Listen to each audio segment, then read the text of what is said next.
Hello my sexy muffins and welcome back to another video. In this video we are going to be doing SCP-053 and SCP-049 X immune gender neutral scientist slash researcher listener where there is a poly relationship where they are dating each other and they're going to share you as their darling in a poly relationship. Okay, now on to the disclaimers. Disclaimer: SCP-035 and SCP-049 are not Yandere. Wrong one.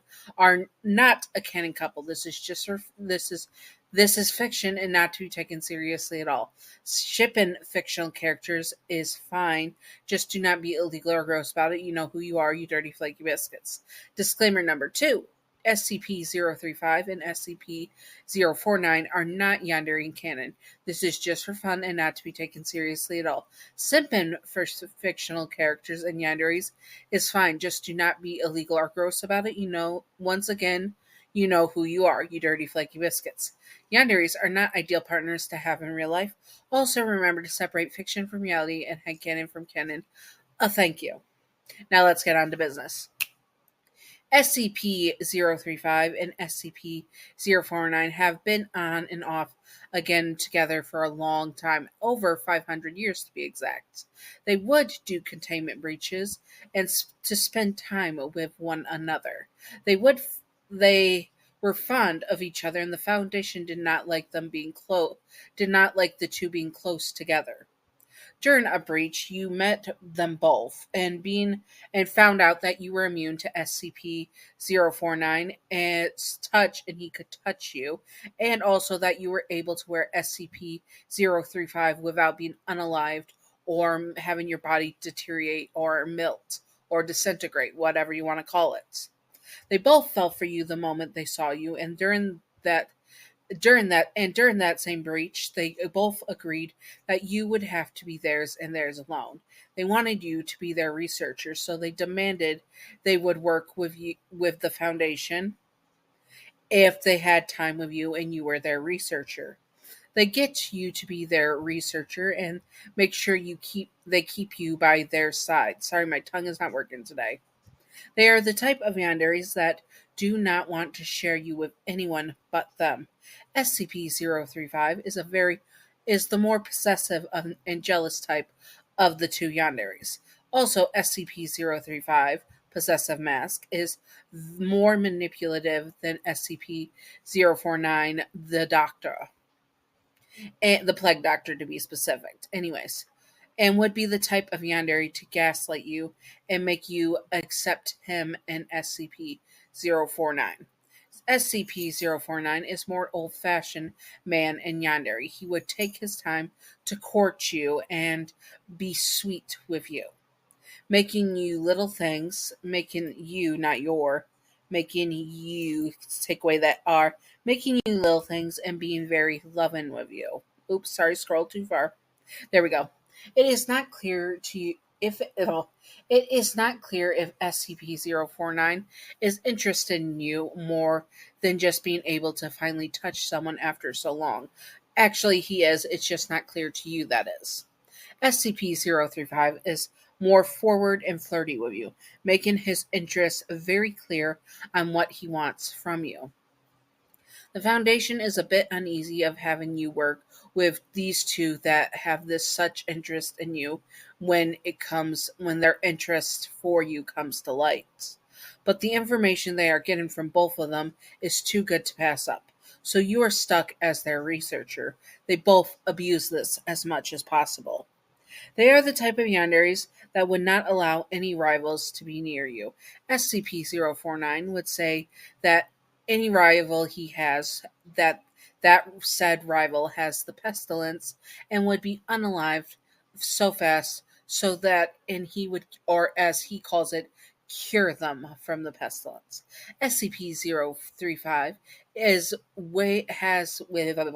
with dealing SCP-035's his way of dealing with rivals.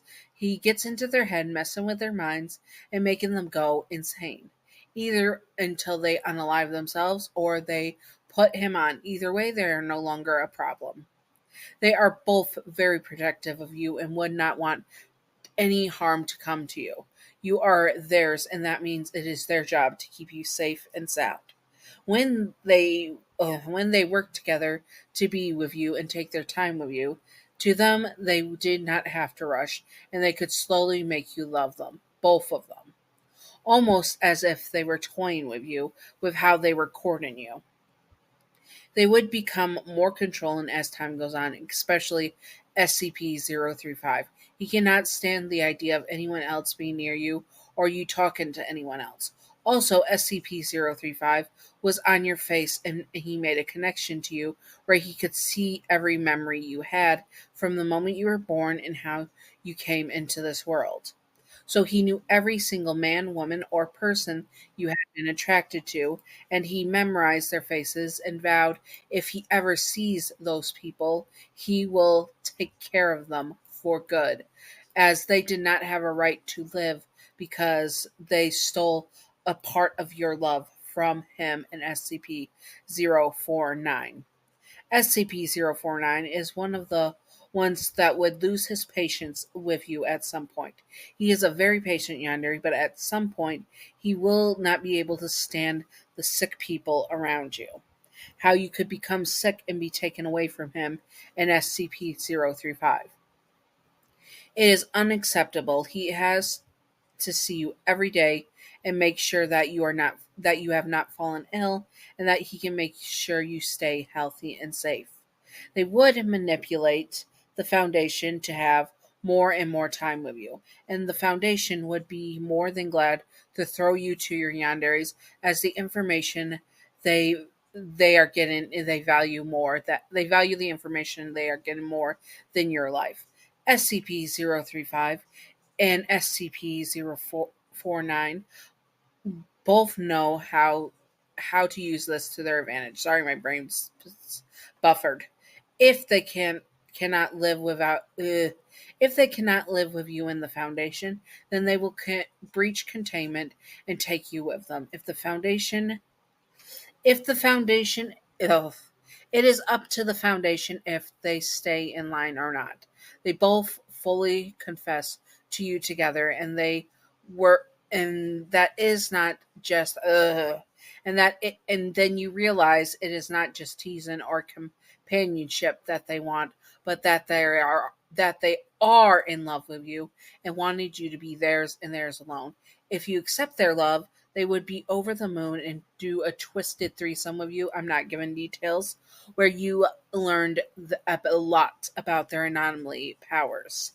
If you turn them down, you would make sure, and if you turn them down, they would make sure to work on a breach containment to take you with them.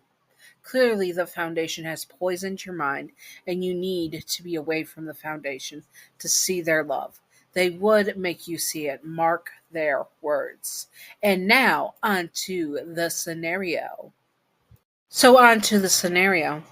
You were in your first day at Site 19, and you're having a good day, pretty much until the alarms go off. There was a breach, and you were caught in the middle of it, nowhere near a safe site to go to. You had to quickly run and find a way out. You ended up finding your way down to where SCP-049, the Plague Doctor, was. You were terrified. You have heard of SCP-049 in files and such since you haven't been assigned yet to any SCPs at Site 19. You did not know the full extent of him. You saw him coming at you. SCP-049 saw you, and he thought you were the most enchanting person he has ever met. You were stunning in every way to him, and he wanted you almost as much as he wanted SCP-035. So he takes his hand and starts walking towards you. You let out a horrified scream and bolted the other way, only running into a dead end. You were cornered by him and you didn't know what to do. You were shocked when his hand cupped your cheek, and you did not pass away. You did not drop to the floor and get cured. His eyes were widened in horror and shock, and also interest. He stroked your cheek and looked deep into your eyes, those bright blue eyes of his looking into your very soul. How can I touch you? He says. You're you're pure. Oh God, that is so cringy to say. But anyways, you're pure, he says, and you scream, kicking him straight into where his family jewels would be, and he falls to his knees. You don't know why he fell to his knees. He doesn't have family jewels to your knowledge, but you quickly take the chance to run away. That's when you hear it. Hear his voice in your head. Oh, someone new, please, please come here. I need your help. You were getting influenced by it and you had no idea why. Your body started moving on its own and you quickly walked to SCP 035. Now, you haven't heard about this SCP, but you were terrified and he was convincing you to put him on and he will keep you safe. Put me on. I will be able to keep you safe, sweetie. I will be able to keep you safe and we can both get out of here alive. I don't know. I don't think that's a come on. I know you're a smart person. You're a smart, talented researcher. Put me on. It took about 10 minutes of him convincing you over and over to put him on, and you felt him sort of connect to your face, but you didn't get the unalive switch, and he was shocked. You're able to still live me and you're not deteriorating, you're not disintegrating or falling apart in any way. You are the perfect host. He rubs the mask cheeks he has, and then he moves his hand down to your chest and body.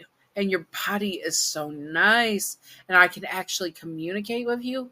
What are you doing? What are you doing? You demand as he moves your hands against your will and you had barely any control over them. I'm just feeling my new body, our new body, sweetie. Well, first off, we got to get going. I don't want anyone to get in the way of us getting out of here. No, this is not a good idea. We shouldn't be. Don't worry. I'm just going to pick around in your brain a bit. And that's what he did, leaning against the wall, picking at your brain. Seeing you grow up, every single memory you had, he was able to get through. Seeing you grow up, seeing everyone you fell in love with. And the people that you fell in love with, he felt hatred for. He wanted to skin them alive. He was digging your nails so hard into your palms that they started to bleed. Ow! You cried out and went trying to pull your hand open. Sorry about that, sweetie, he says. I just don't like the idea of you being in love with anyone else, he says, and you are confused by that. What do you, and next thing you know, you hear gunshots, and he quickly takes you himself off your face and tosses you to the side. You drop to the floor and cover your head. Please don't shoot! I'm a researcher, you cried out. And they stopped. Somehow you were able to take off the mask and not be possessed by him. And somehow you didn't disintegrate or unalive when you put on the mask. They had to really get you locked up fast to figure out what was going on and look at the cameras to see what happened. You were exhausted and so frantic that when they grabbed you, you promptly passed out. Anyways, I hope that you all enjoyed this. And if you would like to see more, comment below what you would like to see. And I will do my best to do it and all that good stuff. And I hope that you all enjoyed this once again. And now, Patreon outro. Patreon outro. Thank you, Gav, for being my first patron. You are wonderful, beautiful, stunning, gorgeous. Thank you, Gav. I appreciate you. I hope that you all enjoyed and stay sexy, all my sexy muffins. Bye bye.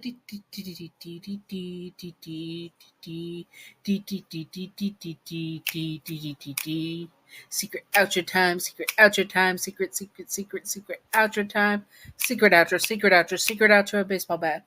Welcome to the secret outro, and the secret outro question of the day is, if you were in this situation, would you have done what this does? This is probably what I would have done. I would probably been influenced, but he used that to his advantage, and he knew you were going to get caught, so he took himself off so that he would protect you in some twisted way.